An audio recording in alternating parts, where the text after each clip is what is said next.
농구는 포지션에 상관없이 누구나 득점할 수 있는 기회가 찾아오고 에이스들은 한 경기에 20득점, 30득점을 할 만큼 가장 많은 골이 나오는 구기 종목입니다. 골이 짧게는 몇 초 간격으로 나오기 때문에 풀타임으로 경기를 봐도 대부분의 득점들은 시간이 지나면 잊혀지게 됩니다. 그러나 클러치 타임이라고 불리는 승부처에서 나온 골은 시간이 지나도 두고두고 회자되는데 그 중에서도 몇 초 남지 않은 시간에 큰 격차가 벌어져 응원해주는 팬들마저 패배를 단정짓고 경기장을 떠나는 순간 비현실적인 폭발력으로 기적같이 경기를 뒤집은 선수가 있었습니다. 이 선수는 바로 트레이시 맥그레디입니다. 2m 3cm의 장신 슈팅가드에 긴 윙스팬까지 가지고 있어 그의 타점은 도무지 건드릴 수가 없었고 슈팅뿐만 아니라 빠른 스피드로 시원시원한 돌파까지 가능해 2000년대 코비 브라이언트와 함께 리그 최고의 스윙맨으로 군림했는데요. 순간적인 폭발력만큼은 조던의 임팩트와 맞먹었던 레전드의 커리어를 리와인드해봅시다. 트레이시 맥그레디는 1979년 5월 24일 플로리다에서 태어났습니다. 그의 아버지는 맥그레디가 태어나기 전 가족을 떠났고 어머니는 이제 갓 고등학교를 졸업한 상태였기에 그는 할머니의 손에 맡겨져 자랐습니다. 할머니를 엄마라고 부르며 자란 그는 가난과 배고픔에 시달리는 힘든 유년기를 보내며 야구 선수를 꿈꿨는데요. 그러다 12살이 되었을 때 TV에서 NBA 경기를 보게 되었는데 페니 하더웨이의 화려한 플레이에 매료되었고 그때를 기점으로 페니 같은 농구 선수가 되기 위해 노력했습니다. 매일매일 농구 연습을 시작한 지 2년이 지났을 무렵 티맥은 교내에서 평균 23득점, 12리바운드를 기록할 정도로 뛰어난 실력을 뽐냈습니다. 하지만 뛰어난 실력에 비해 선생님과 잦은 말다툼을 벌이던 끝에 농구팀에서 쫓겨나 마운트 자이언 고등학교로 전학을 가게 되었습니다. 자칫하면 농구 커리어가 끝이 날 뻔했으나 엘비스 스미스 코치를 만난 후부터는 더 이상 말썽을 일으키지 않고 농구에만 전념했습니다. 큰 키에 팔까지 쭉쭉 뻗은 티맥은 수비 시에는 에이스 스토퍼로 공격 시에는 아무도 막을 수 없는 득점원으로 활약하면서 평균 27.5득점, 8.7리바운드, 7.7 어시스트라는 트리플 더블에 가까운 기록을 뽑아냈습니다. 팀을 전미 2위로 이끌었고 노스캐롤라이나 올해의 선수로 선정되면서 많은 대학들의 러브콜을 받던 티맥은 지체하지 않고 바로 NBA 드래프트에 뛰어들었습니다. 그리고 1997년 NBA 드래프트에서 1라운드 9픽으로 토론토 랩터스의 지명을 받아 NBA 커리어를 시작하게 됩니다. 당시만 해도 고등학교 졸업 직후 NBA에 입성해 곧바로 좋은 활약을 펼치는 선수는 거의 드물었고 18살이란 이른 나이에 데뷔한 티맥 역시 커리어 초반은 순탄치 않았습니다. 6분간의 데뷔전은 슛 시도조차 못해보고 끝났고 벤치 멤버로서 64경기에 출전했지만 그중 11경기를 무득점으로 마치면서 어려움을 겪었습니다. 팀 내 확실한 득점원도 없었기에 동부 꼴찌로 암울한 시즌을 보낸 티맥은 루키 시즌이 지옥 같았다고 말할 정도였습니다. 그래도 다음 시즌부터 사촌이자 든든한 팀메이트인 빈스 카터가 합류하면서 팀 성적은 점차 나아졌고 9900 시즌부터 티맥도 눈에 띄는 성장을 보여주었는데요. 신인왕을 거머쥔 이후 입이 떡 벌어지는 덩크 콘테스트로 세계적인 인지도를 얻은 카터급은 아니었지만 정규 시즌 절반 정도를 주전으로 나선 티맥은 평균 15.4득점으로 지난 시즌 대비 득점을 6점가량 상승시켰고 동부 6위로 생애 첫 플레이오프 무대까지 밟게 됩니다. 상대는 뉴욕 닉스였는데 플레이오프에서 정경기 주전으로 출격한 티맥은 1라운드에서 양팀 최다 득점인 25득점과 10리바운드를 걷어내며 맹활약했습니다. 그러나 뉴욕 닉스의 트윈타워의 활약은 야투 성공 효율 측면에서 토론토 영건 듀오를 압도했고 내리 3경기를 내주면서 시리즈 스윕으로 탈락했습니다. 그리고 시즌 종료 후부터 FA 신분을 얻은 티맥은 카터에 가려진 2옵션 역할을 좋아하지 않는다며 이적을 추진했고 자신의 고향을 연고지로 둔 올랜도 매직으로 이적했습니다. 그랜트 1까지 영입하면서 우승을 정조준하고 시작한 0001 시즌 첫 경기부터 32득점 12리바운드로 산뜻한 출발을 한 맥그레디는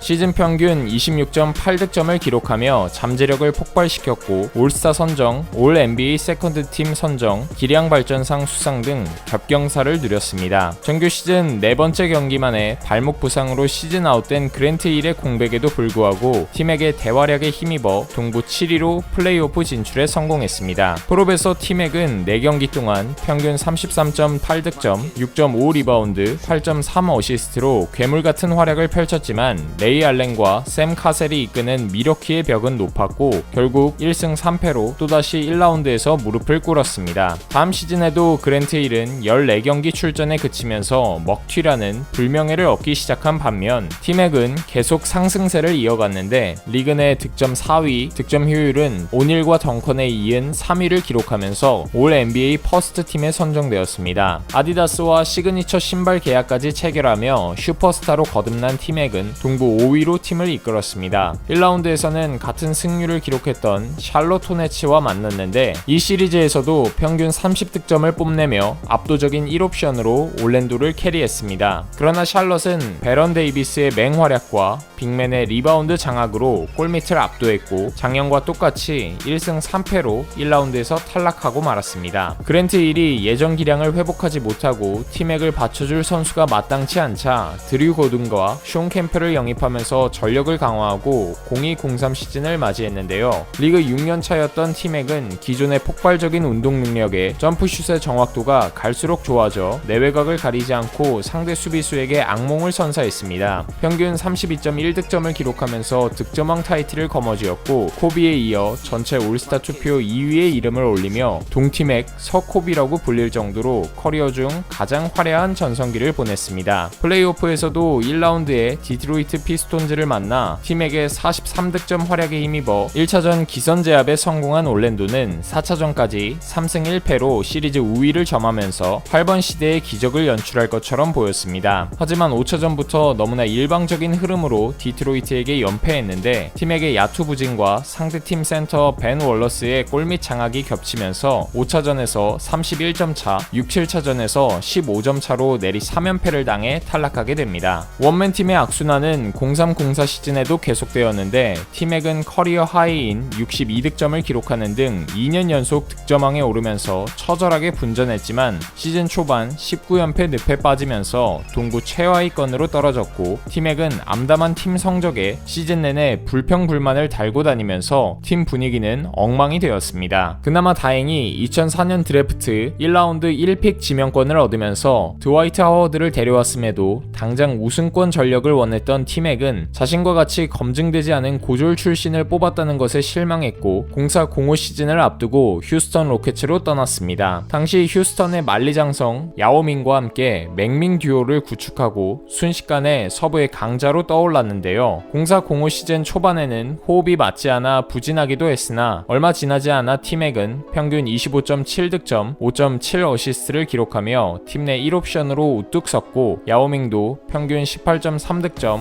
8.4 리바운드, 2블록으로 골밑을 사수했습니다. 그리고 2월 초 정규 시즌 샌안토니오와의 경기에서 그 유명한 팀액 타임이 나왔는데요. 경기 종료까지 40초가량 남아있을 때 휴스턴은 68대 76으로 끌려가고 있었고 에이스 팀액의 야투율도 32%로 그다지 좋지 않았기에 시간상 8점 차 간격을 극복하지 못할 거라고 느낀 홈팬들은 경기장을 떠나고 있었습니다. 그러나 35초를 남기고 팀액이 3점 슛을 성공시키면서 간격을 좁혔고 휴스턴은 고의 파울로 자유투 2개를 준 후 빠르게 3점을 노렸습니다. 시간에 쫓기며 던지는 슛이기 때문에 말처럼 쉽지 않은 작전이지만 맥그레디는 팀 덩컨에게 부딪히고 슛을 쐈음에도 2연속으로 3점을 집어넣고 추가 자유투까지 받는 4점 플레이를 선보입니다. 그리고 또다시 자유투로 2점을 내준 뒤 3점을 노렸는데 이 또한 림을 깔끔히 통과하면서 11초를 남기고 2점 차로 간격을 좁히는 데 성공했습니다. 그리고 샌안토니오의 공격 상황에서 데빈 브라운은 압박 수비에 넘어지면서 공이 팀에게 손에 다시 들어갔고 팀액은 전속력으로 코트를 가로지른 뒤 네 번째 3점 슛을 적중시키면서 33초 동안 13점을 올렸습니다. 휴스턴은 팀에게 연속 득점으로 경기 종료 1초를 남기고 81대 80으로 역전에 성공했고 이후 스퍼스는 공격에 실패하면서 두고두고 회자되는 팀액 타임이 완성되었습니다. 정규 시즌에 맥밍 듀오가 보여준 활약은 우승 대권에 도전할 수 있을 것처럼 보였지만 어김없이 플레이오프가 문제였는데요. 1라운드에서 댈러스 매버릭스와 7차전까지 가는 접전 끝에 조기 탈락한 휴스턴은 다음 시즌부터 고질적인 부상 문제의 연속이었습니다. 05-06 시즌에 티맥은 등 부상으로 인해 47경기 출전에 그쳤고 복귀한 이후에도 슈팅 정확도가 떨어지는 현상이 보였습니다. 다음 해인 2007년부터 2009년까지는 서부에서 꾸준히 50승 이상을 거둬냈지만 맥그레디는 그동안 달고 살았던 통증을 치료하기 위해 무릎과 어깨 수술을 여러 차례 받았고 그 과정에서 폭발적인 움직임을 잃게 됩니다. 정규 시즌에 결정한 경기 수가 더 많아지자 휴스턴 감독은 복귀한 팀에게 출전 시간을 줄였는데 이에 불만을 느꼈던 맥그레디는 09-10 시즌 도중 뉴욕 닉스로 트레이드되었습니다. 전성기의 위력에 반 이상이 줄어든 팀액은